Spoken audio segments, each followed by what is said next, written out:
हमारे परम आदरणीय बिहार की पत्रकार बंधु और हमारे भारत सरकार की Indian waterways authority of India की अध्यक्ष, उपाध्यक्ष और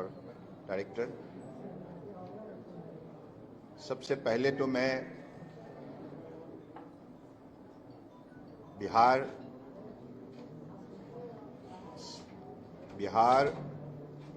उत्तर प्रदेश,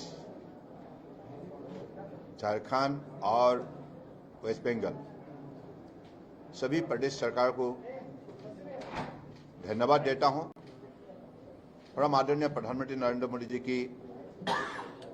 नेतृत्व में आज भारत जिस गति से विकास कर रहा है, प्रगति कर रहा है, और इसकी वजह से देश की हर प्रांतों का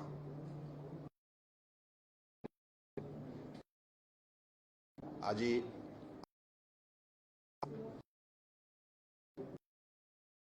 सब लोगों का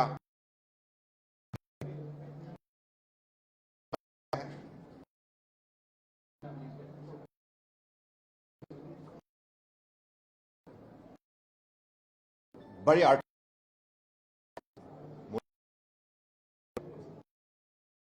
वासियों को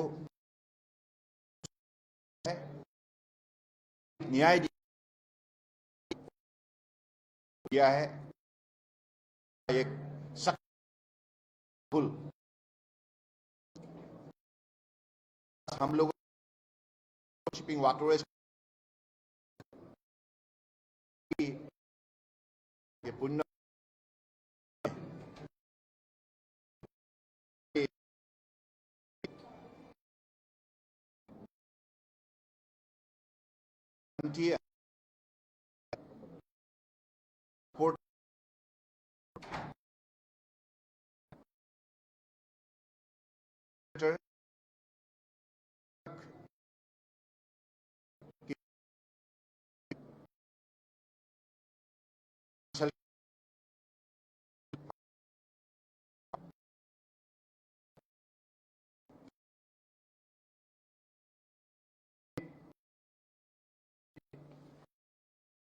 सही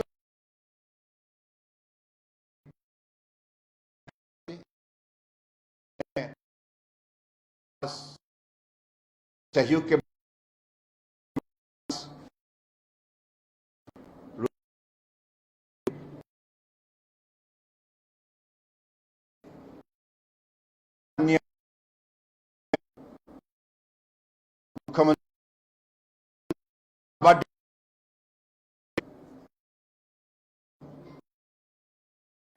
मुख्यमंत्री थी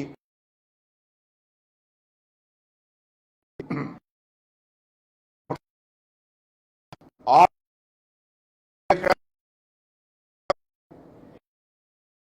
करना चाहिए,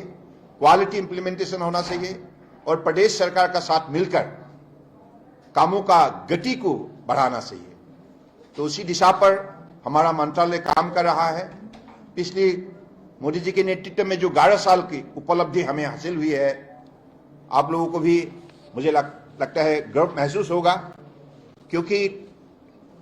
पिछली यूपीए की कार्यकाल में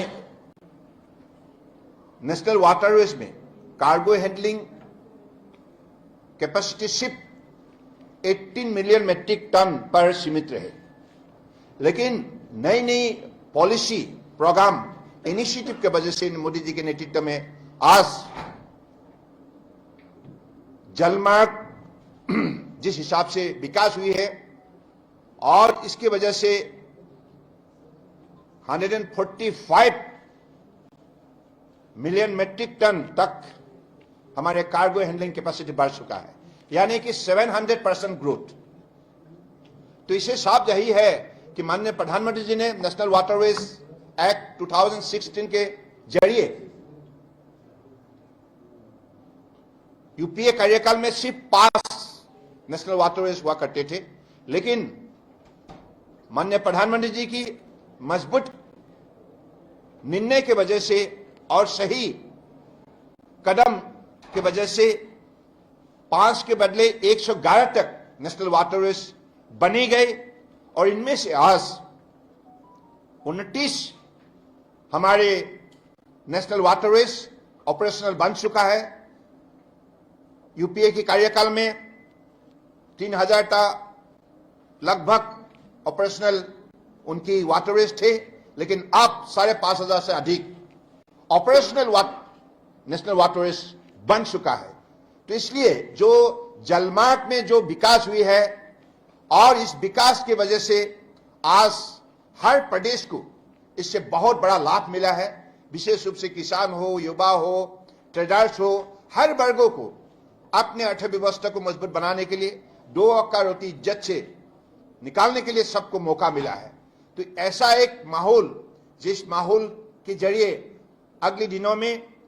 भारत को मोदी जी के नेतृत्व में दुनिया का सबसे मजबूत विकसित देश के हिसाब से हमें निर्माण करना होगा, उसी लक्ष्य प्राप्ति के लिए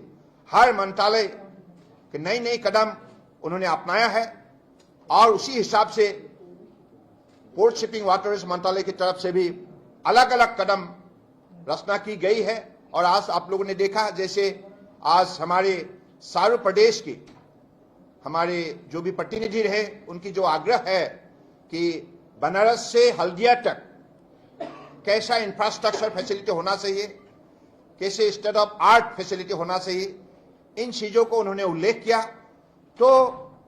उन्हीं की दिए हुए सुझाव के मुताबिक हम लोगों ने भी कदम उठाने का वादा किया है। खास करके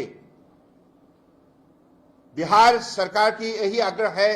कि हमारे पटना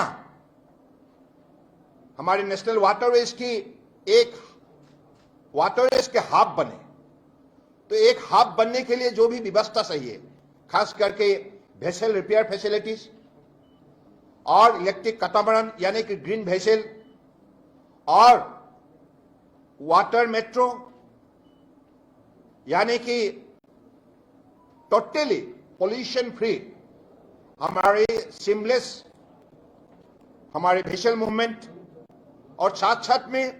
सारे बिहार स्ट्रेच में 500 किलोमीटर का लंबा ये बिहार स्ट्रेच में हर जो पोटेंशियल एरिया में अलग अलग जेटी हो, टर्मिनल हो, मल्टी मॉडल हमारे टर्मिनल हो, इन चीजों का विशेष रूप से निर्माण होना चाहिए। तो जैसे उन लोगों ने आग्रह किया था, तो हम लोगों ने भी निर्णय किया है कि हम इस सिलसिले में सारे विषय को अध्ययन करने के लिए पहले टास्क फोर्स गठन करेंगे। इस टास्क फोर्स में मिनिस्ट्री ऑफ शिपिंग रहेगा, इंडियन वाटरवेज रहेगा और बिहार के प्रदेश सरकार रहेगा, उनके प्रतिनिधि के द्वारा। और कहां क्या क्या व्यवस्था लेना जरूरी है ताकि हम किसानों को मदद कर सके,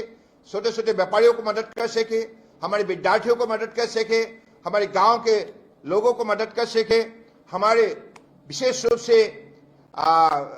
रिवर क्रूज को हम प्रमोट कर सके और बिहार की जो भी गरिमा है, जो प्रसिद्ध इतिहास है, इन चीजों को देश और दुनिया जाने, इनके लिए हमें कनेक्टिविटी थ्रू वाटरवेज हमको state of art facility develop करना चाहिए। तो इन चीजों को हम आगे बढ़ाने के लिए ऐसे हमने टास्क फोर्स निर्माण करने का निर्णय किया है। और साथ साथ में पटना में इंडियन वाटरवेज का जो वेसल है, इस वेसल का रिपेयर सेंटर भी बनेगा और बनारस से हल्दिया तक जो भी रिवर क्रूज चलेगा, इस रिवर क्रूज का एक बढ़िया रुकने का व्यवस्था हमारे यहां पटना में टर्मिनल भी बना जाएगा। तो यानी कि जितना भी व्यवस्था सही है, हमारे गंगा में बसे हुए शक्ति, संपदा और संभावना को विशेष रूप से उजागर करने के लिए, इससे विशेष लाभ लेने के लिए इन चीजों को हमारी तरफ से मान्यता दी जाएगी। क्योंकि परम आदरणीय प्रधानमंत्री जी का जो निर्देश है, वो चाहते हैं कि सारा देश में जितना भी नेशनल वाटरवेज है उनको ऑपरेशनल किया जाए और जनता को सुविधा उपलब्ध किया जाए। तो मुझे लगता है कि निश्चित रूप से हमारी सबके लिए बड़े गर्व की बात है कि आज माननीय प्रधानमंत्री जी के नेतृत्व में हर विभाग ने आज जो उदाहरण खड़ा किया है, सफल एक इतिहास खड़ा किया है तो मुझे लगता है कि देशवासियों इस पे विशेष रूप से लाभान्वित हुए हैं। तो आज इस कार्यक्रम में हमारे बीच माननीय केंद्रीय मंत्री गिरिराज सिंह जी रहे और बिहार की 2 डिप्टी चीफ मिनिस्टर माननीय सम्राट चौधरी जी, माननीय विजय कुमार सिन्हा जी भी रहे और साथ में मंत्री विजय कुमार चौधरी जी भी रहे और शीला कुमारी जी भी रहे और यूपी का मिनिस्टर हमारे दयाशंकर सिंह जी भी रहे और वेस्ट बंगाल का मंत्री मानस रंजन बुनिया जी भी रहे और हमारे पटना की लोकप्रिय सांसद रविशंकर प्रसाद जी भी रहे और हमारे बिहार की सांसद सुदामा प्रसाद जी और चीफ सेक्रेटरी अमृतलाल मीना जी और हमारे भूतपूर्व सांसद राम कृपाल यादव भी उपस्थित रहे। सब लोगों ने आज सभा को संबोधन की और साथ साथ में सबको उन्होंने बड़े दिल से इस सभा को सफल बनाने के लिए सहयोग किया है। तो मैं विशेष रूप से सारों प्रदेश की जनता को भी मैं विशेष रूप से धन्यवाद देता हूं क्योंकि सब लोगों का सहयोग की वजह से आज पिछली 11 साल में गंगा में जो भी प्रगति हुई है, जो भी इंफ्रास्ट्रक्चर बनी गई है, इसके वजह से आज गंगा के जरिए देश का अर्थव्यवस्था को मजबूत बनाने के लिए एक नया गति हमें, शक्ति हमें मिली है। तो मुझे मानना है कि अगले दिनों में आप सबका सहयोग से हम अपने लक्ष्य को पूरा कर पाएंगे। धन्यवाद। विदिन ए मंथ निश्चित रूप से पहले अध्ययन होगा, टास्क फोर्स बने जाएंगे, उसके बाद अध्ययन होगा और हम लोग सहमत व्यक्त करेंगे कहां क्या स्ट्रक्चर सही है। क्योंकि हमें एक तो कार्गो वेसल मूवमेंट, दूसरी हो गया रिवर क्रूज मूवमेंट और पैसेंजर्स मूवमेंट, 8 गंगा नदी का दोनों पार में अलग अलग इंफ्रास्ट्रक्चर हम फैसिलिटी डेवलप करके दोनों पार में बसे हुए परम आदरणीय जनता को हम विशेष रूप से अपने जीवन को आगे बढ़ाने के लिए एक व्यवस्था हम प्रदान करेंगे। क्या वाटर में तो जल्द ही बनेगा क्योंकि आज हम लोगों ने ऐलान किया है। निश्चित रूप से अगले दिनों में उसके लिए जो भी हमें कार्यक्रम बनानी है वो बनाएंगे और हमने जैसे कहा उसको हम लागू करेंगे। धन्यवाद।